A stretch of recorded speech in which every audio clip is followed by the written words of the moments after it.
রাতে ফিরবে বলে জানিয়েছে। সব মিলিয়ে উপরওয়ালা যেন স্বয়ং বাণীর জন্য পথ খুলে দিলেন। ভাগ্যিস বাণী তখন বলেছিল যে সে দ্রুত বন্যের কাছে ফিরতে চায়। হিরণের কান পর্যন্ত নিশ্চয়ই এই কথা পৌঁছেছে।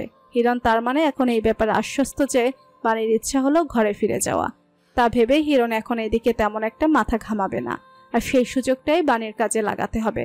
তবে তার পূর্বে বাণীর এই কেবিনের বাহিরের পরিস্থিতি পরখ করতে হবে। কিন্তু তা কিভাবে করবে সে? শমশের মজুমদারের আলিশান বাড়ির লিভিং রুমের বিশাল ঝাড়বাতির নিচে পায়ের উপর পা তুলে বসে রয়েছে হিরণ। তার পরনে এখন ফর্মাল প্যান্ট, শার্ট ও কোট।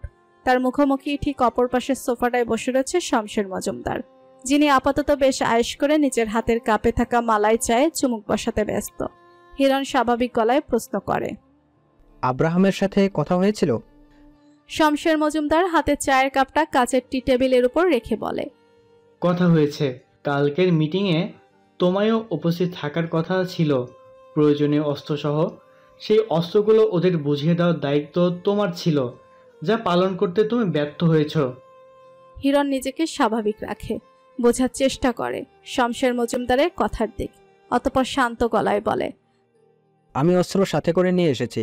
আপনি এগুলো আব্রাহামদের কাছে পৌঁছানোর ব্যবস্থা করুন, বাকিটা আমি ওকে ফোনে বুঝিয়ে দিব।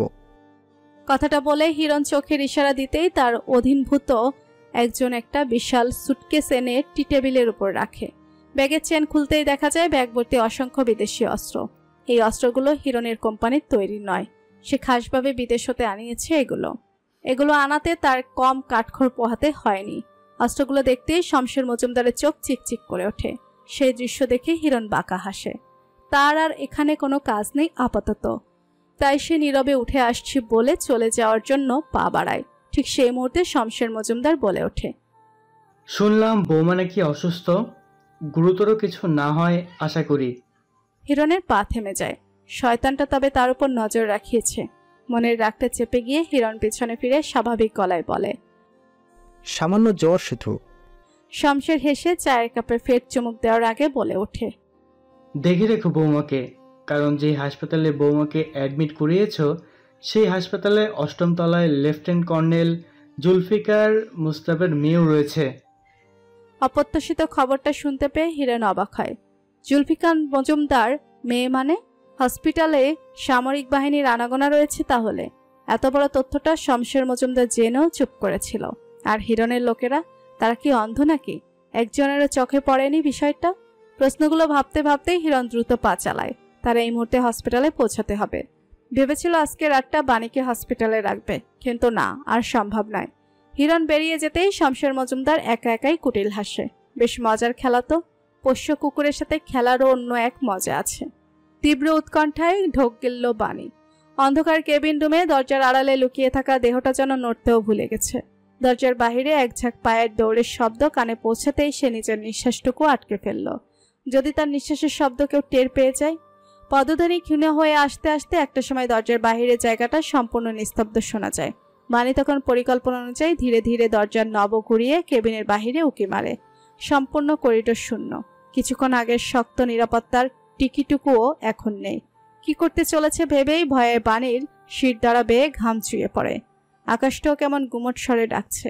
বাণী আর অপেক্ষা করে না, দ্রুত পা চালিয়ে সে চলে যায় ইমার্জেন্সি ফায়ার এক্সিট ওয়ের দিকে। ইচ্ছে করেই নিজের গায়ের জামা বদলে সে একটা হসপিটাল গাউন পরে নিয়েছে, যেন সহজে কারো নজরে না পড়ে। শুকনো চুলগুলো দিয়ে যথাসম্ভব নিজের মুখ আড়াল করে রাখার চেষ্টা করছে সে। ইমার্জেন্সি ফায়ার এক্সিট ওয়ের দরজা পেরিয়ে সিঁড়ির কাছাকাছি গিয়ে সে যত দ্রুত সম্ভব পা চালায়। 13 তলা হতে নামাটা যদিও বাণীর মতো হালকা দেহের মানুষের জন্য তেমন একটা কষ্টসাধ্য ব্যাপার না, কিন্তু বাদ সেদে দাঁড়িয়েছে তার শরীরের দুর্বলতা। এই শরীর নিয়ে 9 তলায় নামতেই সে হাঁপিয়ে ওঠে, কিন্তু থামলে চলবে না, তার দ্রুত নামতে হবে। হিরণের লোকেরা প্রধান স্টোরওয়ে এবং লিফটগুলো খুঁজে বাণীকে না পেলে নিশ্চয়ই সিঁড়িপথ এসে খুঁজবে। ভাবনাটা মনে উকি দিতে বাণী একটা বড় নিঃশ্বাস টেনে ফের সিঁড়ি ভেঙে নামা শুরু করে। প্রায় 15 মিনিটের মাথায় বাণী গ্রাউন্ড ফ্লোরে এসে নামে, কিন্তু বের হয়ে মেইন এন্ট্রান্সের দিকে যেতে নিয়েই বাণী দ্রুত ফিরে আসে। হিরণের লোকেরা ছড়িয়ে ছিটিয়ে আছে সাধারণ মানুষের ভিড়ে। এদের টেক্কা দিয়ে এখান থেকে পালানো মোটেও সম্ভব নয়। বাণী মুহূর্তে অস্থির হয়ে পড়ে। এবারও কি ব্যর্থ হবে সে? হিরণ, তার কাছে কি খবর পৌঁছে গিয়েছে? ধরা পড়লে হিরণ আবারও কি তার সাথে একই কাজ করবে? সম্ভাবনাগুলো মস্তিষ্কে উকি দিতেই বাণী দুর্বল হয়ে পড়ে। দেয়ালে পিঠ ঠেকিয়ে জোরে নিঃশ্বাস নেয়। তখনই আচমকা তার দৃষ্টি পড়ে নিচের দিকে চলে যাওয়া সিঁড়ির দিকে। নিচে বেসমেন্টে আবার কি আছে? বের হওয়ার কি কোনো রাস্তা রয়েছে? প্রশ্নটা মনে উকি দিতেই বাণী দ্রুত সোজা হয়ে দাঁড়ায়। সিঁড়ি ভেঙে বেসমেন্টে নামতেই সে দেখে নীরব বিশাল এরিয়া জুড়ে রয়েছে গাড়ি পার্কিং এর ব্যবস্থা। বাণী চারিদিকটা একবার পরখ করে। সিসিটিভি ক্যামেরার আওতায় রয়েছে এই বেসমেন্টটা। বাণী আরো একবার চারিদিকে তাকায়। অদূরে সে একটি কালো রঙের জিপ গাড়ি দেখতে পাচ্ছে। গাড়িটা যে পজিশনে রাখা সেই পজিশনে সিসিটিভিতে কেবল গাড়ির সামনের অংশ দেখা যাচ্ছে, অর্থাৎ গাড়ির পেছনের নাম্বার প্লেট দেখার কোনো সুযোগ নেই। বাণী আর অপেক্ষা করে না, সে আরো একবার ভালো করে নিজের চুলগুলো যত সম্ভব মুখের সামনে ফেলে চেহারাটা আড়াল করে ফেলে নিজের অতঃপর খুব স্বাভাবিক ভঙ্গিতে এগিয়ে যায় সেই গাড়ির পেছনের দিকে। দ্রুততার সহিত সবার আগে সে টেনে হিস্ট্রে গাড়ির নাম্বার প্লেটটা খুলে নিজের হাতে নিয়ে নেয়। অতঃপর গাড়ির রিয়ার বোনাট খোলার চেষ্টা করে সে, কিন্তু আফসোস গাড়ি লক থাকায় বোনাট খোলার চেষ্টা ব্যর্থ হয়। বাণী আরো কয়েকবার চেষ্টা করতে নিলেই তখনই কারো পদধ্বনির শব্দ ভেসে আসে। বাণী ভয়ের সঙ্গে সঙ্গে মাথা নত করে গাড়ির পেছনে লুকিয়ে পড়ে। পদধ্বনি ধীরে ধীরে একদিকেই এগিয়ে আসছে। বাণীর বুক তখন ঢিপ ঢিপ করে লাফাচ্ছে। হিরণের লোকেরা না তো? গভীর করে নিঃশ্বাস নিয়ে বাণী যখন আত্মসমর্পণের জন্য প্রস্তুত, ঠিক সেই মুহূর্তে সামনে থেকে গাড়ির দরজা খোলার শব্দ হয়। বাণী চকিতে উকি মারে আড়াল হতে, কিন্তু গাড়ির মালিক ততক্ষণে ড্রাইভিং সিটে উঠে বসেছে। বাণীর চোখ জোড়া চিকচিক করে ওঠে। সে মনে মনে আল্লাহর দরবারে লাখ কোটি শুকরিয়া জানিয়ে অতি সাবধান এবং নিঃশব্দে গাড়ির রিয়ার বোনাট খুলে ভেতরে উঠে বসে। সঙ্গে করে সে নাম্বার প্লেট নিতেও ভুলে না সে। বোনাটের দরজাটা লাগিয়েই বাণী মনে মনে গাড়ির মালিককে অসংখ্য ধন্যবাদ জানায়। নিশ্চয়ই আল্লাহ এই মানুষকে পাঠিয়েছে তার সাহায্যের জন্য। মুক্ত পাখির চোখ বেয়ে গড়িয়ে পড়ে আনন্দ অশ্রু। প্রতিমধ্যে অবাধ্য আকাশ হতে টুপটুপ করে বৃষ্টির বর্ষণ শুরু হয়। কালো শার্ট পরিহিত পুরুষ গাড়ির স্টিয়ারিং এ হাতটা নিবদ্ধ রেখে একবার জানালা ভেদ করে আকাশপানে তাকায়।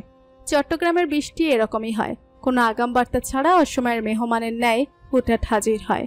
আকাশপান হতে দৃষ্টি ফিরিয়ে নিয়ে ফের পথে দৃষ্টি স্থির করে সেই চোখ জোড়া। আচমকা নিস্তব্ধ গাড়ির ভেতর শোনা যায় অদ্ভুত এক শব্দ। মুহূর্তে প্রশস্ত হাইওয়ের মাঝে থেমে যায় কালো জিপটি। গাড়ির মালিক বিস্ময় ভরা দৃষ্টি মেলে লুকিং মিরর দিকে গাড়ির পেছনের দিকে তাকায় না। কেউ নেই।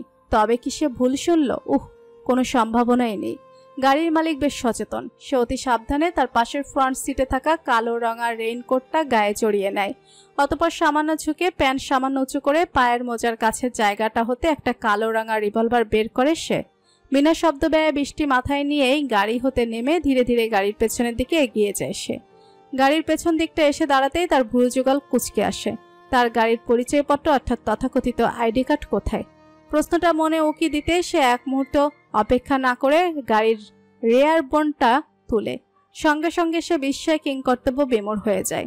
রেয়ার বোনটার ভেতর আশ্রয় নেওয়া একজোড়া চোখও তাকে দেখে চমকে ওঠে, কিন্তু সে চমকানো বেশিক্ষণ স্থায়ী হয় না। তার পূর্বেই সে মাথা নত করে চিকন স্বরে ফের উচ্চারণ করে, 40 মিনিটের পথ আধ ঘন্টায় পাড়ি দিয়ে হসপিটালে এসে পৌঁছায় হিরণ। ভীষণ অস্থিরতা কাজ করছে তার ভেতর।